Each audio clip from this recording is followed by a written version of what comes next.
Oui, bonsoir. Alors ça me fait rire en fait parce que alors j'ai mis un turban sur la tête parce que il fait très chaud donc voilà, je mouille les cheveux, en fait, je me débrouille comme je peux, vous voyez, comme beaucoup de gens hein, pour rafraîchir en fait la tête et comme je mange n'importe quoi, il y a de l'acné donc je mets du après avoir brossé les dents, clac clac clac. Voilà, enfin. Donc là, bon, je filtre, donc peut-être que, enfin, je m'en fous. S'il y a des gens qui reconnaissent, ça me déplaît, mais c'est pas grave. Donc là, je voulais parler en fait des forces adverses dans le yoga de Mère et Sri Aurobindo. Qu'est-ce que ça signifie en fait les forces adverses dans ce yoga-là, concrètement, hein. Là, je parle vraiment de cette partie bien précise et bien particulière. Alors, l'adversité, en fait, en général, quand vous ouvrez une voie, quand vous... pardon, je vais essayer de rester sérieuse.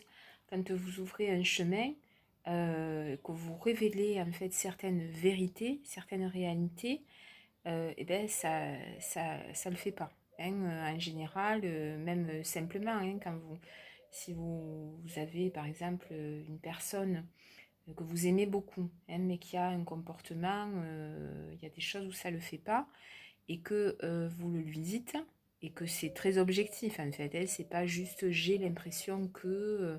Non, c'est que la personne en fait, elle est, par exemple, je sais pas moi, c'est quelqu'un qui est paresseux, vraiment paresseux, hein, qui fait rien en fait de ses foutues journées, enfin par exemple, hein, et que vous le lui dites, que vous lui révélez quand même que là, il faudrait quand même se bouger le cul. Alors, soit la personne, il y a un problème, si vous voulez, de dépression ou quelque chose qui ne va pas, mais dans ce cas-là, voilà, la personne va quand même un minimum essayer d'aller voir. Mais sinon, vous savez que, voilà, hein, quand on vous dit, même ne serait-ce que tu as pris du poids, euh, ça va pas en fait, hein. Et bien là, dans le yoga des mères et Sri Aurobindo et en général dans disons, tout travail qui va mettre à jour, hein, que ce soit un travail même politique, par exemple Martin Luther King qui va se lancer pour mettre à jour en fait le racisme, l'apartheid, enfin tout ça, tous ces traitements injustes, vous savez que ça a soulevé tous les connards de la terre, je dirais. Et là, c'est pareil, hein, pour le yoga de Mère Aurobindo, on est dans un travail qui met à jour en fait les obscurités, les nôtres et les obscurités alentour. Et tout le monde n'est pas d'accord avec ça. Ça signifie en fait que quand on se met à recevoir en fait ces forces-là, hein, qui descendent en fait dans le corps, enfin bon, dans la conscience, et la personne qui est en contact en fait avec ces énergies-là, hein, et c'est pas un délire qu'on se fait dans sa tête, hein, c'est vraiment une réalité, et bien, disons que quand ça travaille en elle, ça travaille tout autour. Et ça met à jour vraiment les vicissitudes de tout ce qui se trouve autour. Et en particulier les humains, hein, parce que tout ce qui est de l'ordre, la nature, les animaux, les enfants, bon, là, ça le fait, quoi. En général, ça passe, quoi.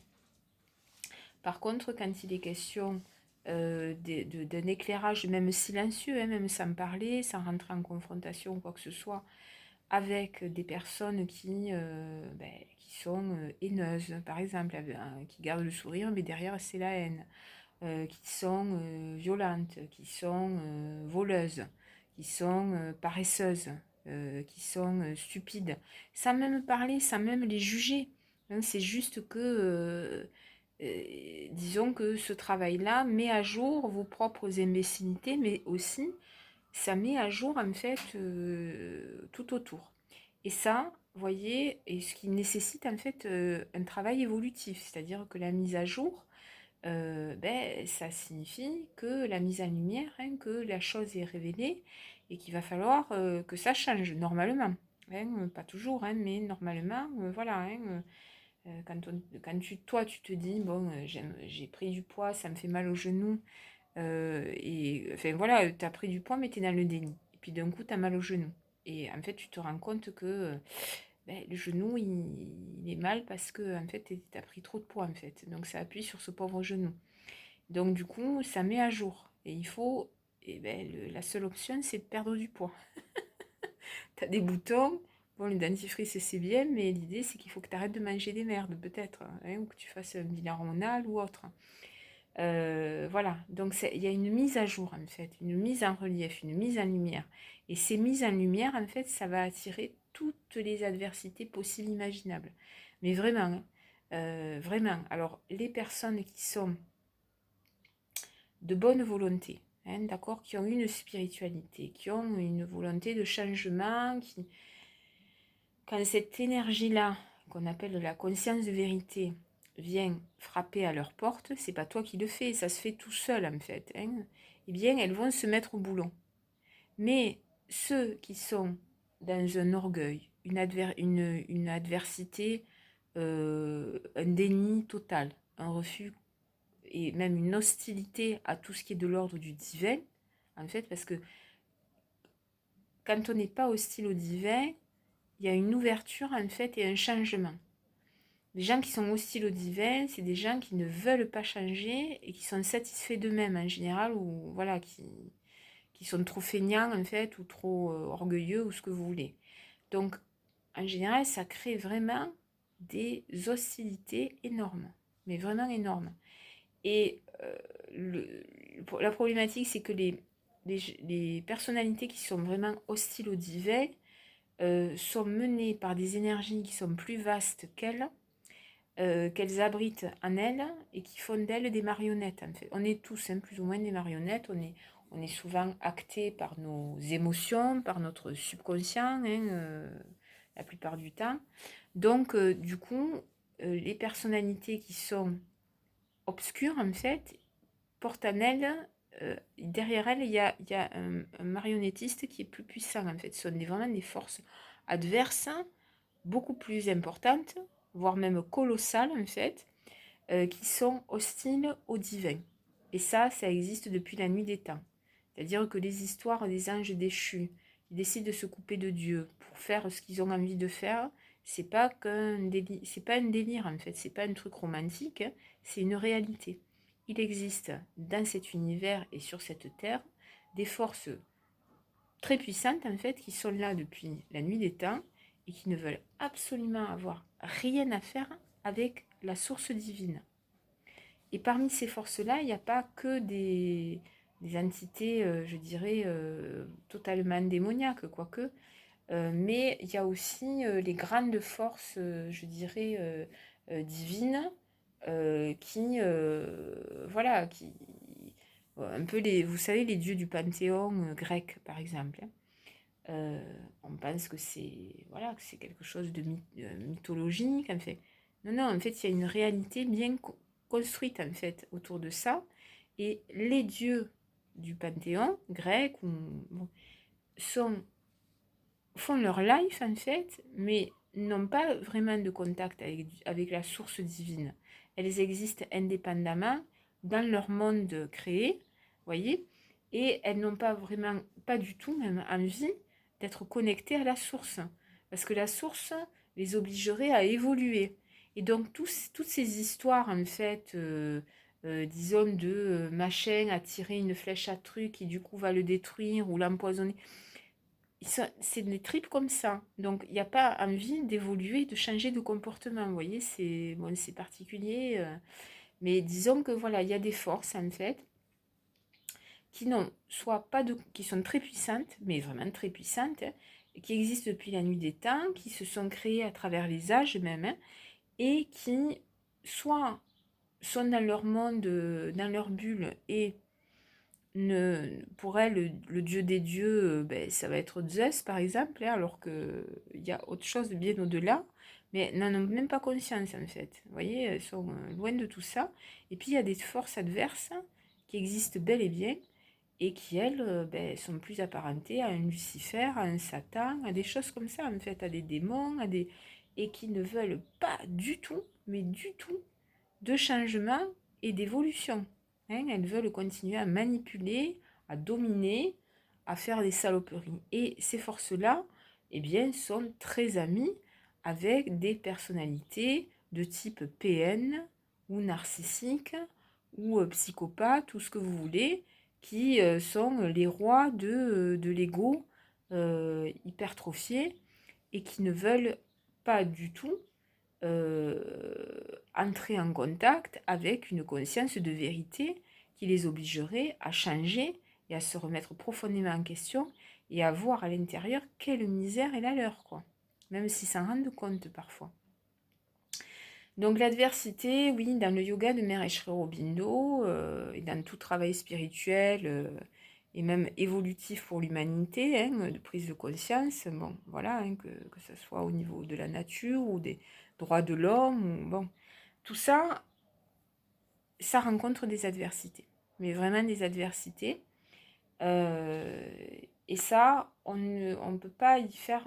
Enfin, le seul moyen, en fait, Mère disait que le seul moyen, en fait, d'arriver à faire disparaître ça, c'est de faire son surrender au divin. Mais se soumettre le surrender, c'est vraiment une soumission, mais d'humilité à Dieu. Ça fonctionne très bien. Hein. Euh, mais que ta volonté soit faite, on a un ego, donc c'est pas toujours évident. Clairement, hein, il y a beaucoup de résistance aussi en nous, mais c'est le seul moyen, que ta volonté soit faite, mais surtout pas la volonté d'un PN ou d'un narcissique ou de force adverse ou de nos pulsions intérieures de colère, de frustration, de tout ce que vous voulez. Non, c'est vraiment que ta volonté soit faite. En gros, c'est aucun maître sauf Dieu. Et dans aucun maître, eh bien, il y a aussi soi-même, quoi. Voilà, et donc mère disait, ben ça fait passer un peu la pilule, ça permet voilà, hein, d'être plus tranquille en fait. Hein, mais l'adversité existe bel et bien. Et elle est, quand on pratique ce yoga, en général, on peut être sûr que à très faible distance de soi, même géographique, on va avoir un gardien, voire plusieurs gardiennes de ce que j'appelle l'ignorance. Ils vont s'acharner par tous les moyens possibles et imaginables à essayer d'inverser les rôles, de dominer, d'étouffer cette lumière, enfin voilà, hein, de faire vraiment un travail vraiment dégueulasse pour empêcher en fait cette réalisation qu'est le supramental, hein, ou l'incarnation en fait du supramental, et j'en sais quelque chose. Voilà. Alors après aussi, je voudrais parler quand même, parce que c'est important, de la voie positive et la voie négative dans le yoga de Mère Ishri Aurobindo.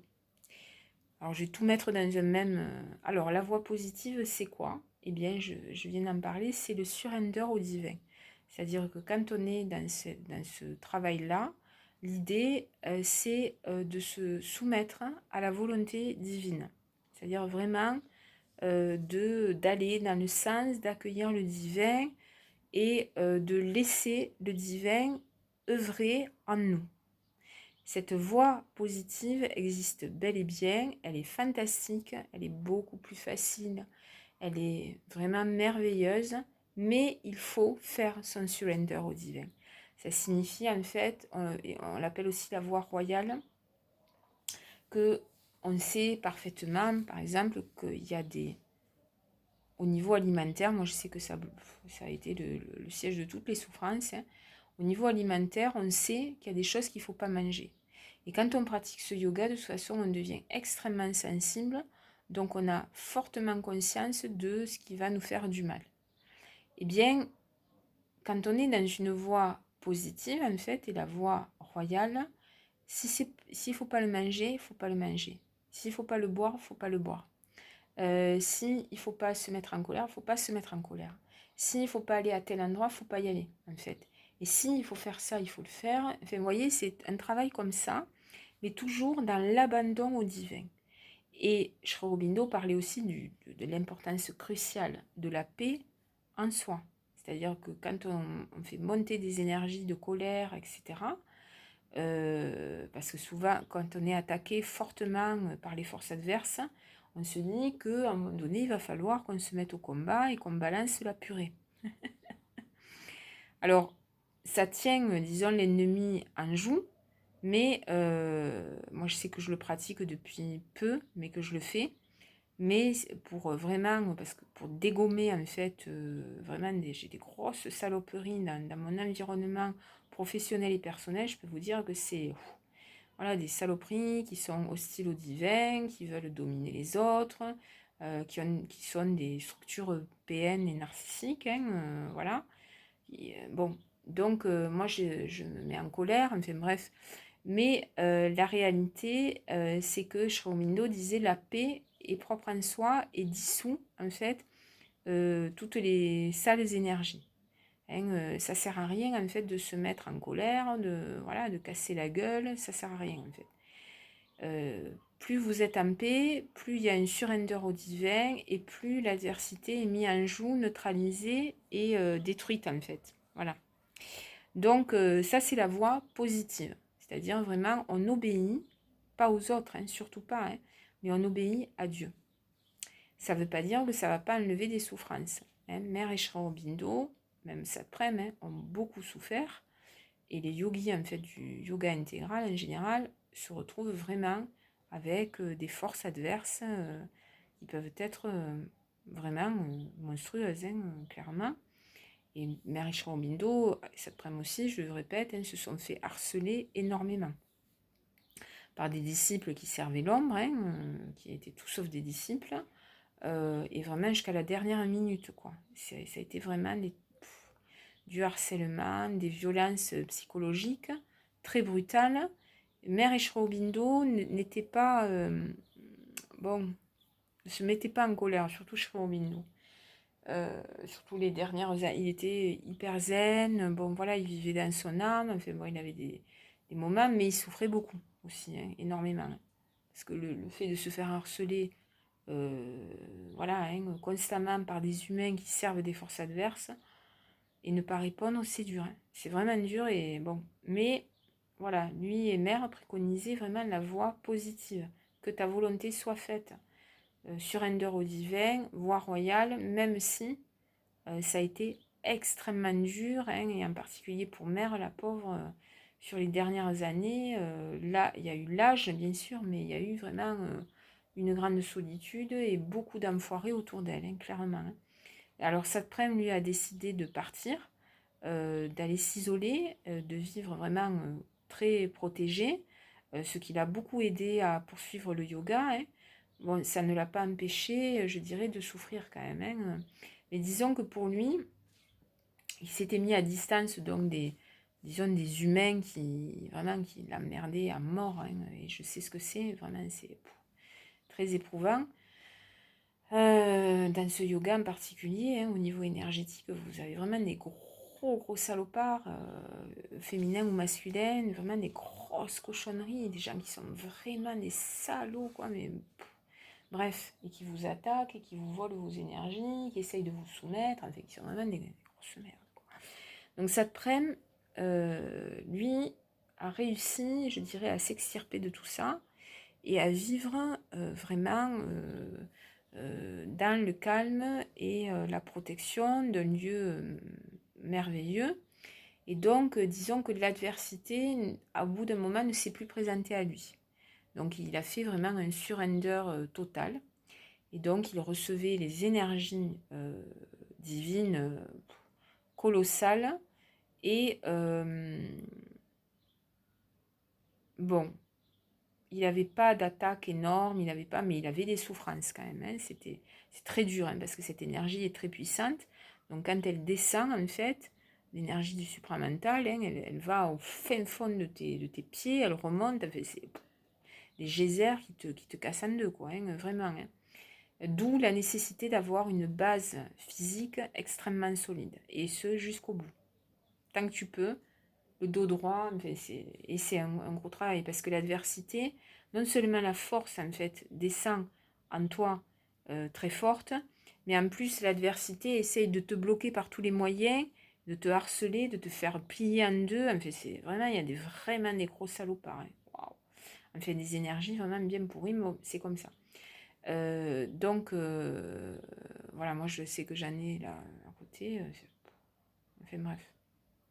Donc là, ça c'est la voie positive. Disons que le surrender au divin, c'est la voie positive.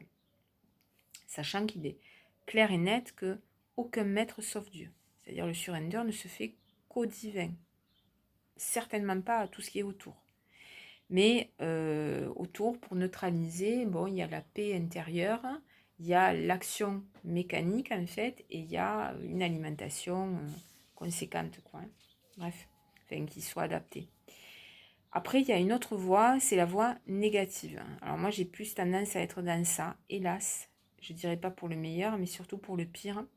Et la voie négative, c'est quand tu fais pas ton surrender au divin, que tu es acharné dans ta connerie, et que donc là, tu vas devoir toi-même, en fait, comment dire, faire le travail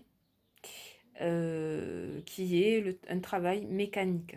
C'est-à-dire, par exemple, hein, euh, ben, je sais pas comment vous expliquer ça, mais tu vas rentrer au plus profond de toi, en fait, et surtout au niveau, par exemple, physique. Dans le physique, hein, donc, tu vas avoir beaucoup de choses qui vont bouger au niveau de tes énergies. Tu prends du poids, tu as le genou qui, j'en parlais tout à l'heure, hein, qui commence à souffrir. C'est toi-même qui va débloquer tes énergies. C'est toi-même qui va euh, avancer un peu comme si tu étais, je sais pas comment dire, abandonné dans une forêt vierge, livré à toi-même, sans aide vraiment, et à essayer de tailler en fait ta route par toi-même en fait. Et le divin intervient de temps en temps, mais pratiquement jamais. Parce que toi, tu as choisi de faire le con et que tu vas devoir ramer par toi-même en fait. Hein. Parce que ben, tu continues à faire des conneries, à manger n'importe quoi, voilà, à pas faire ce qu'il faut, et surtout, et pas ton surrender au divin. Donc là, ben, le divin te laisse un peu comme les parents du goéland, hein, quand il est question pour lui de prendre son envol, ils ne le nourrissent plus. Il est tellement frustré qu'au bout d'un moment, il décolle. Mais ils sont là quand même, ils sont dans les parages, ils s'occupent un peu de lui.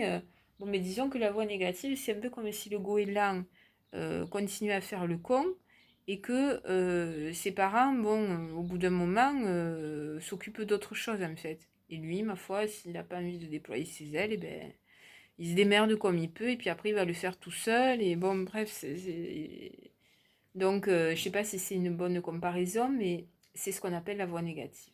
Vraiment, la voie négative, c'est-à-dire où tu vas apprendre dans la dureté ce que signifie la paix intérieure, le lâcher-prise, mais tu vas l'apprendre dans une voie qui est négative, qui n'est pas une voie tranquille, paisible, harmonieuse, ça va, enfin, plus ou moins, ça va être beaucoup plus dur. Et bon, ça c'est pour les acharnés, en fait, les obstinés, les abrutis, dont je fais partie. Moi j'avais une voie royale hein, qui avait été taillée, elle était très belle, bon, voilà, et j'ai décidé de... non, et franchement, que de souffrance, quoi. Mais bon, si vous êtes dans ça, dans cette voie négative, ma foi, c'est votre obstination qui peut éventuellement vous payer. Il y a des moments où vraiment on pleure, quoi. Hein. Vraiment, c'est très dur. Le yoga intégral, c'est vraiment très, très, très, très dur. Et bon, c'est comme ça. Et surtout dans la voie négative. Alors là, c'est un bonheur.